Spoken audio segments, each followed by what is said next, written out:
నమస్తే. ఇన్నాళ్ళు నన్ను సపోర్ట్ చేస్తూ, ఎంకరేజ్ చేస్తూ మీ ప్రేమని నాకు అందిస్తున్న ప్రతి ఒక్కరికి కృతజ్ఞతలు.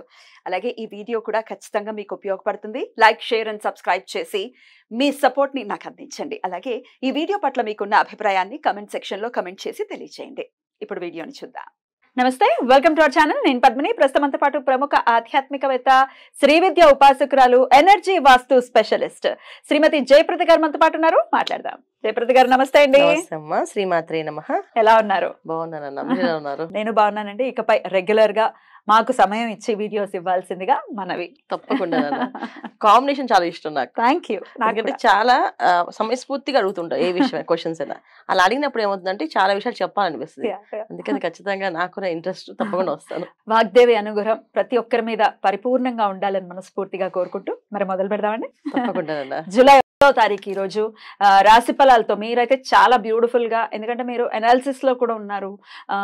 అంటే జాతకాలు చెప్పేయటమే కాదు, వాళ్ళ బిహేవియర్ ఎలా ఉంటుంది అనేది కొన్నేళ్ల బట్టి మీరు పరిశోధనలోనే ఉన్నారు కాబట్టి రాశి ఫలాలు కూడా డెఫినెట్ గా చాలా అక్యురసీ వస్తుంది మీరు చెప్పేటటువంటి విధానంలో.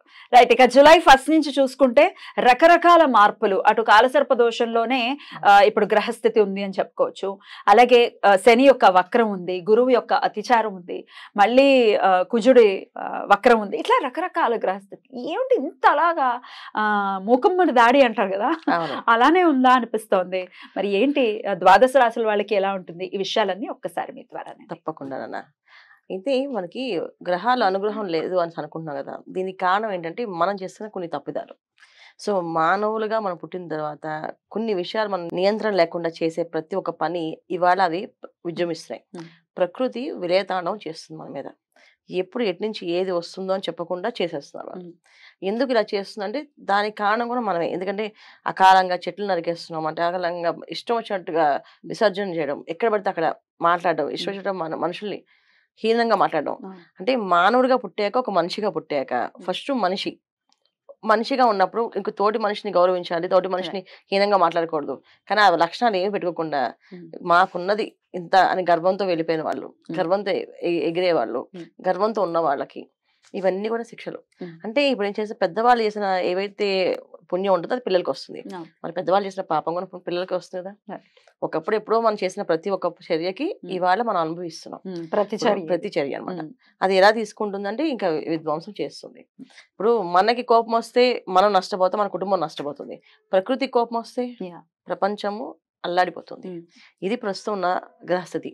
ఇప్పుడు గ్రహ గమనాలు అన్ని కొన్నా మనకి ఎప్పుడు ఏది ఎలా నడుస్తుంది అనేది చెప్పడానికి లేకుండా ఉంది. ఇప్పుడు రాశి ఫలాలు మనం తీసుకుంటే మాస ఫలితాల్లో ఇప్పుడు కుజుడు అనుకూలంగా లేడు, రవి అనుకూలంగా లేడు, శుక్రుడు అనుకూలంగా లేడు, బుధుడు అనుకూలంగా లేడు. ఎవరికి వీళ్ళకి ఈ బుధుడు అనుగ్రహం ఉంది అంటే వాళ్ళకి బుధుడు అనుగ్రహం లేదు, వీళ్ళకి శుక్రుడు అనుగ్రహం ఉంది అంటే వీళ్ళకి శుక్రుడు అనుగ్రహం లేదు. అలా ప్రతి ఒక్కరికి ఒక్కొక్క రాశికి వీడు ఒక గ్రహమే అనుకూలం. అంటే ఈ మాసంలో మనం ఒక గ్రహం మాత్రం అనుకూలంగా ఉంది ఒక్కొక్క రాశికి. అది కూడా మిశ్రమ ఫలితాల్లో, పూర్తి ఫలితాల్లో కాదు. దీనికి మనం ఏం చేయాలి అంటే భగవంతు ప్రార్థన. మనం మనిషిగా పుట్టినప్పుడు మనం చేయాల్సిన ధర్మం ఏది ఉంది? తోటి మనిషిని హీనంగా చూడకుండా, తోటి మనిషితో మంచిగా మాట్లాడి, వాళ్ళు ఎవరో ఏంటో పక్కన పెడితే మనిషి ముందు ఆ విధంగా మనం ముందుకు వెళితే అన్ని కూడా మనకి ప్రశాంతంగా జరుగుతాయి. మన ఇంట్లో మనం బయటకు వెళ్ళేటప్పుడు ఖచ్చితంగా దైవారాధన, దీపారాధన చేసుకోవడం, శుభశకునాలు చూసి బయటకు వెళ్ళడం. వెళ్ళేటప్పుడు ఇంట్లో పెద్దవాళ్ళు ఎవరన్నా, అమ్మ ఉంటే అమ్మ, భార్య ఉంటే భార్యని ఎదురు రమ్మని చెప్పడం. వాళ్ళు వెళ్ళేటప్పుడు వస్తున్నప్పుడు క్షేమంగా వెళ్ళండి, లాభంగా రండి అని చెప్పి వాక్యం చాలా ముఖ్యం. ఒకప్పుడు ఇలా ఉన్న ఇప్పుడు ఈ ప్రస్తున్న కాలానికి, ఈ విషమ కాలానికి మాత్రం ఖచ్చితంగా ఇంట్లో శుభశకునాలు చూసుకొని బయలుదేరడం అనేది చాలా చాలా అవసరం. ఇది చేదస్తాల కింద కొట్టి పడేస్తే మాత్రం మనం ఇంకేం చేయలేము. పాజిటివ్ యాటిట్యూడ్ ని మనం ఖచ్చితంగా పెంపొందించుకోవాలి, పాజిటివ్ గానే ముందుకు వెళ్ళాలి. ఎందుకంటే చాలా భయానకమైనటువంటి ఇవాళ కూడా చూసుకుంటే అక్కడ ఫైర్ యాక్సిడెంట్ జరిగింది ఇక్కడ జస్ట్ మనకి హైదరాబాద్ దగ్గరలోనే, లింగంపల్లి దగ్గరలో జరిగింది ఫ్యాక్టరీ. సో ఎక్కడ చూసినా వార్త అనేది ఏదైనా వస్తుందంటే అది భయం వేసేస్తుంది, ఏం జరిగిందిరా ఏం జరిగిందిరా. సరే, మరి గ్రహస్థితి ఇంత దారుణంగా ఉన్నప్పుడు డెఫినెట్ గా మనం మన జాగ్రత్తలు తీసుకోవాలి. దైవారాధన మస్ట్ అండ్ షుడ్ గా చేసుకోవాలి, అందులో ఎటువంటి డౌట్ లేదు. అయినప్పటికీ ఒకసారి ద్వాదశ రాశులకి విడివిడిగా ఒకసారి మాట్లాడుకుంటే పర్టికులర్ గా ఏ విషయాల్లో ఏ రాశుల వాళ్ళు జాగ్రత్త పడాలి అనేది ఒక్కసారి వివరించండి. తప్పకుండా. మరి మొదలు పెడదాం. ఇక వృషభ రాశి, ఈ వృషభ రాశి వారికి ఎలా ఉండిపోతుందండి జూలై మాసం? తప్పకుండా. ఈ మాసం వృషభ రాశి వాళ్ళకి బాగుందని అనుకోవాలి. ఎందుకంటే వాళ్ళ రాశిలోనే శుక్రుడు ఉన్నాడు. ఎప్పుడైతే శుభస్థానంలో శుభగ్రహం ఉంటుందో అన్ని పనులు విజయవంతం అవుతాయి. సో వృషభ రాశికి అధిపతి శుక్రుడు. శుక్రుడు ఎప్పుడైతే రాశిలో ఉన్నాడో ఏ పనులు అవుతాయి అని అంటే, శుక్రుడు ఏమి ఇస్తాడు మనకి? ఏది కావాలంటే అది ఇస్తాడు. సుఖం ముందుగా అన్నిటికైనా సుఖం. సుఖం ఇస్తాడు. అదొకటే లోపిస్తుంది ఈ మాసం. మిగతా అన్ని వస్తాయి. సుఖం ఒకటి లోపిస్తుంది. ఎందుకంటే ద్వితీయ స్థానంలో రవి గురువు కలిసి ఉన్నారు.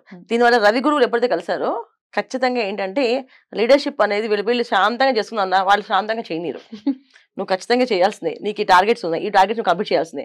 సో ఆ టార్గెట్ కోసం 9 పడుకోవాల్సిన వాళ్ళు రాత్రి 12, 1 గంట వరకు పని చేయాల్సి వస్తుంది. ఇది ఎంత అంటే ఒక విధంగా ఉద్యోగం ఇచ్చి ప్రమోషన్ ఇచ్చి వాళ్ళకి చాకరీ చేయించడం అనమాట. అలాగే వ్యాపారం ఎక్స్పాండ్ అని చెప్పి మొత్తం చాకరీ వెళ్ళి చేయడం అనమాట. దానికోసం ఆలోచించి. అలాగే విద్యార్థులు హాయిగా చదువుకొని ఫ్యాను లైట్ అన్ని వేసి పెట్టి వాళ్ళ అమ్మ ఎదురుకుండా కూర్చుంటుంది చదివే వరకు, మళ్ళీ నిద్రపోతాడేమో అనేసి. సో ఒకప్పుడు ఇది పడుకునేది. ఇప్పుడు ఏంటంటే ఈ శుక్రుడు ఇప్పుడు ఎక్కడైతే ఈ రాశిలో ఉన్నారో ద్వితీయ స్థానంలో రవి గురువులు కలిసి ఉన్నారో అప్పుడు ఏం చేస్తారు? తల్లిదండ్రులు ఎవరో ఒకరు పెద్దమని కూర్చుంటారు. నిజంగా చదవలేదు, నాకు ఆ నమ్మకం లేదు, అనుమానం ఉంది మీద అని చెప్పి కూర్చుంటారు. ఇలాంటి సిచ్యువేషన్స్ కనిపిస్తాయి. కాకపోతే మిగతా విషయాల్లో ఏం తీసుకోవాలి? శుక్రుడు ఇక్కడ ఉండడం వల్ల ఇల్లు కావాలి అనుకునే వాళ్ళకి ఇల్లు కొనుక్కునే అవకాశం కనిపిస్తుంది. సో ఉద్యోగం లేదు అనుకున్న వాళ్ళు ఉద్యోగం వచ్చే అవకాశం ఉంటుంది. తీసుకొచ్చి ఉద్యోగం మంచి స్థానంలో కూర్చోబెట్టేస్తారు. తర్వాత వ్యాపారంలో అభివృద్ధి కావాలనుకోవాలి, వ్యాపార అభివృద్ధి వచ్చే అవకాశం కనిపిస్తుంది. ఇంకా ఏం కావాలి? శుక్రుడు వివాహ విషయాల్లో వివాహ ప్రయత్నాలు చేసే వాళ్ళకి వివాహం అయ్యే అవకాశం, వివాహ ప్రయత్నాలు సఫలీకృతం అయ్యే అవకాశం కనిపిస్తుంది. సంతానం కోసం ఎదురు చూసే వాళ్ళకి భాగ్యం కూడా కనిపిస్తుంది. సో ఇవన్నీ మంచివే. ఇవన్నీ ఎప్పుడు వాళ్ళ జాతకంలో కూడా అనుకూలంగా గ్రహస్థితి కనిపిస్తే ఖచ్చితంగా ఉంటుంది. లేకపోతే ఈ గ్రహస్థితి గోచారీత్యా వచ్చే గ్రహస్థితి అనేది వీళ్ళకి 90% కన్నా 100% కంటే తగ్గిపోతుంటది. వాళ్ళ జాతకంలో బాగుంది అంటే ఇది 100 కాస్త ఆ పక్కన ఇంకో 0 యాడ్ అయితే 1000% పనిచేస్తుంది. సో వాళ్ళ జాతకంలో యోగాలు బట్టి ఇవి జరుగుతాయి. సో మానసికంగా అశాంతి అనేది ఉంటుంది వీళ్ళకి. చతుర్థ స్థానంలో కుజుడు, తృతీయ స్థానంలో బుధుడు. బుద్ధి సరిగ్గా పనిచేయదు. సమయానికి ఏ విషయం చెప్పాలో ఆ విషయం మర్చిపోతారు, మిగతా విషయాలని చెప్తుంటారు. ఏంటి సందర్భం లేకుండా మాట్లాడుతుంటారు. ఇవన్నీ తృతీయ స్థానంలో బుధుడు ఉండడం వల్ల. చతుర్థ స్థానంలో కుజకేతులు కలిసి ఉండడం వల్ల ఏంటంటే ఇంట్లో ప్రశాంతత అనేది ఉండదు. ఇంటికి వెళ్ళాక ఆఫీస్లో కష్టపడి చాకరీ చేసి వచ్చి ఇంట్లోకి వెళ్ళాక ఇంట్లో కూడా పని చేయాల్సి వస్తుంది. ఈ పని అంతా నేను చేయలేకపోయింది, లేదా ముఖ్యంగా పని వాళ్ళు మానేయడం, ఆ పని కూడా మనమే చేయాల్సి వస్తుంది. చాలా కష్టం. ఈ పని వాళ్ళు మానేసే పరిస్థితి ఉంది చూసారా, అజ్జాలు సుఖాన్ని. వాళ్ళకి ఏదో అనారోగ్య సమస్య వచ్చిందో మానేస్తుంటారు. ఇది లేదా మొత్తం పని మనమే పడేసి ఆ ఫంక్షన్ ఈ కార్యక్రమం అంతా నువ్వే చేయాలని ఒక బిరుదు ఇచ్చి వెళ్ళి పొగడేసి కూర్చోబెట్టి మొత్తం మనం చెప్పేసి చాకరీ అనమాట. సో వెట్టి చాకరీ అనేది ఈ వృషభ రాశి వాళ్ళకి ఈ మాసంలో కనిపిస్తుంది. ఆ చాకరీ ఎలా తప్పించుకోవాలంటే వాళ్ళ జాతక రీత్యా ఎలా దోషాలు ఎలా ఉన్నాయి చూసి దాన్ని బట్టి ఈ దోష నివారణ అవుతుంది. అయినప్పటికీ జనరల్ గా చేసుకునేటటువంటి రెమెడీస్ ఏమైనా ఉంటాయా? తప్పకుండా. ఎందుకంటే శుక్రుడు ఎప్పుడైతే ఆ రాశిలో ఉన్నారో ఆనందం సంతోషం కావాలి, మనకి గర్వం అనేది రాకూడదు. రవి ద్వితీయ స్థానంలో ఉన్నప్పుడు ఖచ్చితంగా గర్వాన్ని ఇస్తాడు. ఆ గర్వం అనేది మన జోలికి రాకూడదు అంటే దుర్గమ్మ అని ప్రార్థన చేయాలి. సో దుర్గే రక్షణ నమః అని మంత్రం చేసుకుంటూ ప్రతి శుక్రవారం దుర్గమ్మవారి ఆలయానికి వెళ్ళడం, పులిహోర నైవేద్యం పెట్టడం, అక్కడ ఆ పులిహోర నైవేద్యం పెట్టిన పులిహోర అందరూ పంచేయడం వల్ల ప్రశాంతంగా మానసిక ప్రశాంతత వస్తుంది వీళ్ళకి. అలా ఉండాలి మానసిక ప్రశాంతత వృషభ రాశి వారికి మాసం అంతా అని మనస్ఫూర్తిగా కోరుకుంటూ